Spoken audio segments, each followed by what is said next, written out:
Perfect. Can't wait to throw that out in 2 weeks.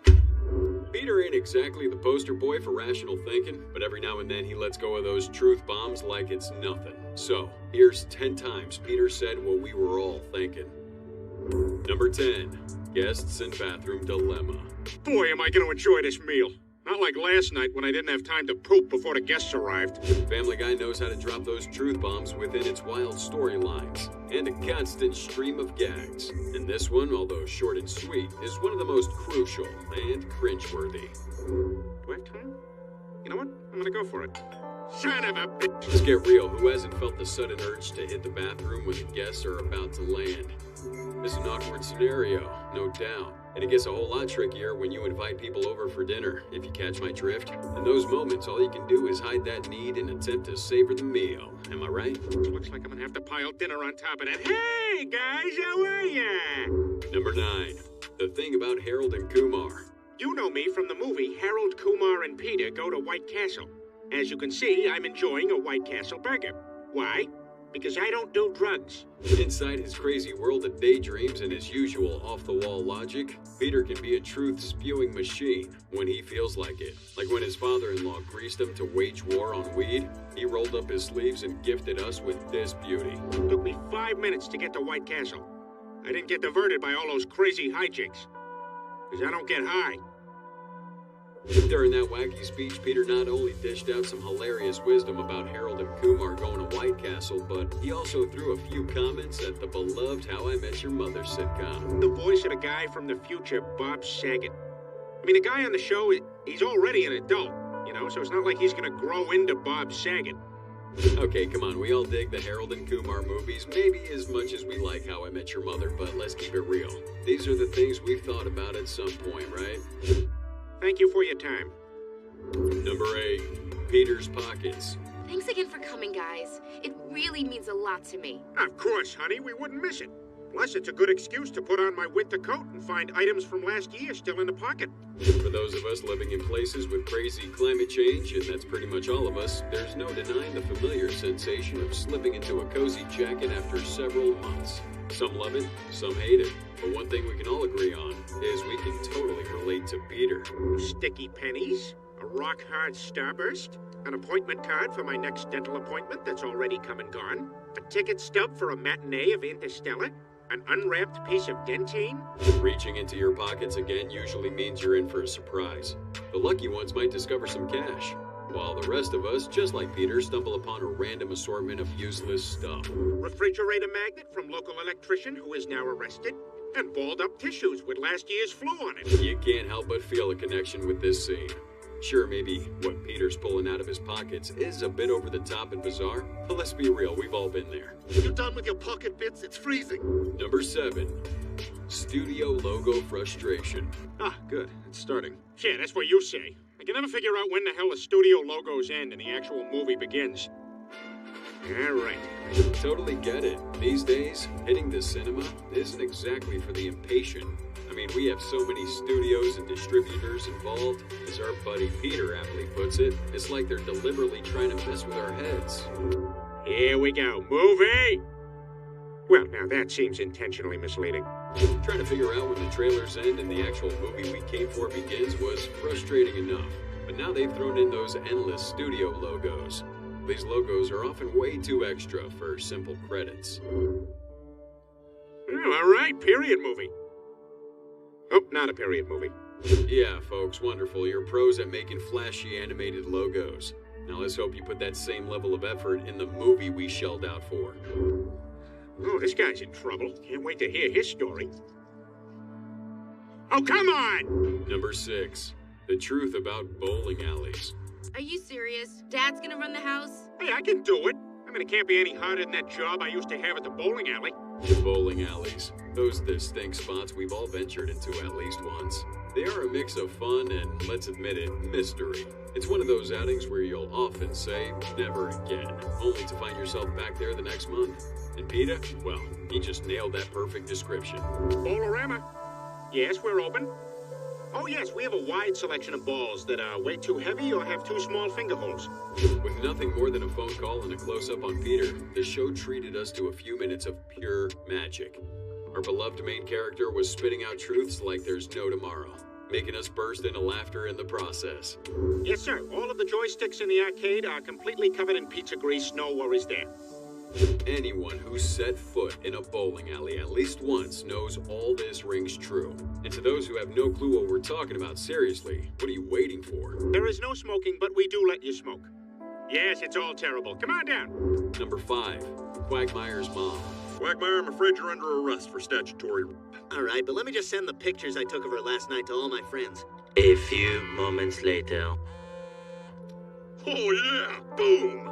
You're disgusting. You know, Family Guy's all about enveloping the envelope. But sometimes they tend to go too far, tiptoeing the lines of bad taste. This episode with Quagmire's mom is a prime example of that. How in the world did you not know she was underage? Well, in retrospect, she did ask a lot of questions about To Kill a Mockingbird. Should have sent her my way. I love that book. Oh, Gregory Peck. Whew. So, during a wild night of partying, Quagmire hooks up with a schoolgirl, leading him to some well-deserved trouble. Then, when he's facing the music in court, he points the finger at his nymphomaniac-turned-religious mom for all his wild antics. I have no choice but to sentence you to 20 years in prison. Oh, no, you don't! Mom? Crystal! So, this episode's like, what on earth? And even its ending is all kinds of controversial.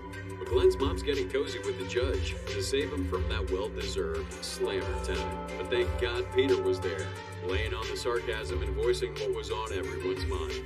Quagmire got away with it and learned nothing. That's great. Number 4, Mr. Robot Chicken. We'll sneak into the drama category. That's how we'll win the Emmy, with dark, confusing plot twists like on Homeland or Mad Men. Ooh, or Breaking Bad, or Mr. Robot Chicken.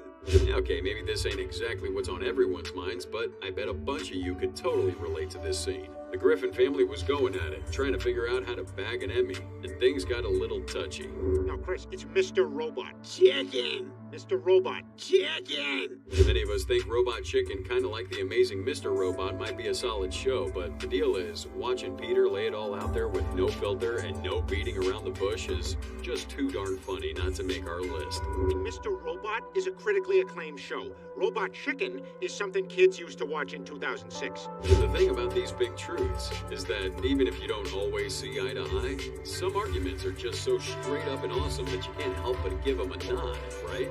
That's right, nod along with me. It's basically 4 minutes of nonsense on at 1 in the morning breaking up personal injury ads. Chicken. Number 3, struggling with plastic wrap. What are you doing? Turn that chainsaw off! Not a chance, Lois. You know how hard it was to get that thing started? It's even worse than trying to cover anything with saran wrap. Now, the funniest bits in Family Guy tend to be the craziest ones, but every now and then what really gets us cracking up is the total opposite. Those moments when they take a really long yet totally relatable time to dive into our everyday woes.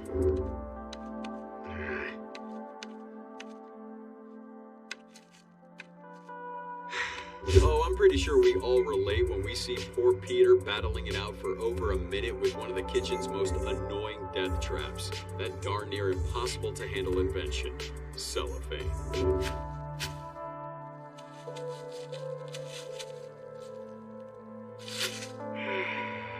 Watching this scene is like splitting your sides and going, yeah, that's me all the way.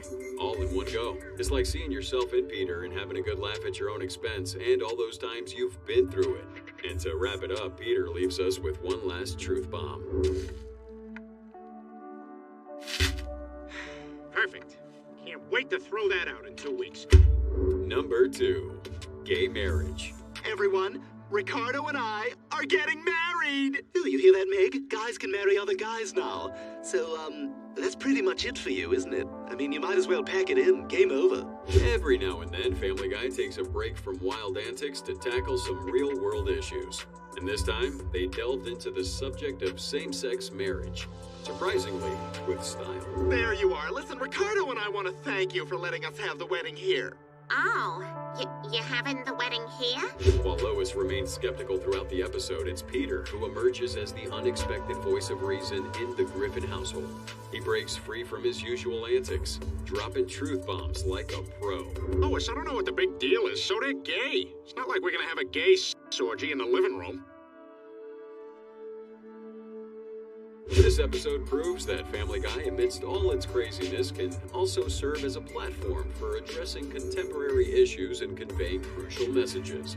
And thanks to Peter and his candid reflections, it manages to deliver a crucial message for today's society. Who cares, you know? If gays want to get married and be miserable like the rest of us, I say we should let them. And number 1, eating at the ballpark. Man, spending a whole day with him is going to be worse than eating at a ballpark. Nearly all of us have hit up a stadium at some point, and you bet we've all dabbled in that stadium cuisine. Oh, savoring a classic hot dog at the ballpark is a quintessential American move, but you know what? Peter's not entirely off base. I'll take one terrible beer filled up way too high so I spill most of it, and a too long hot dog on a too short bun. And do you have mustard and relish? Yeah, it's right there between the entrance and the exit to the bathroom. Just hearing Peter call out the annoying quirks of chowing down at a stadium is just plain hilarious. Even if a little voice inside us whispers, "Isn't that part of the charm?" And can I get a bag of unsalted peanuts? You know, something I would never eat anywhere else in the world. Sure, here you go. Great. It ain't the first time Peter gifted us a dose of pure gold, speaking the thoughts we keep to ourselves. Let's hope it won't be the last, but seriously, who's gonna turn down a quality hot dog at the ballpark? Can't wait to have diarrhea in the stall with no door while 20 guys wait for me to finish. Thank you for watching, you awesome people. Be sure to subscribe and like this video for more Family Guy content. If you're still up for it, check out Family Guy 10 Crazy Things You've Never Noticed, shown on your screen right now. You know it's gonna be awesome.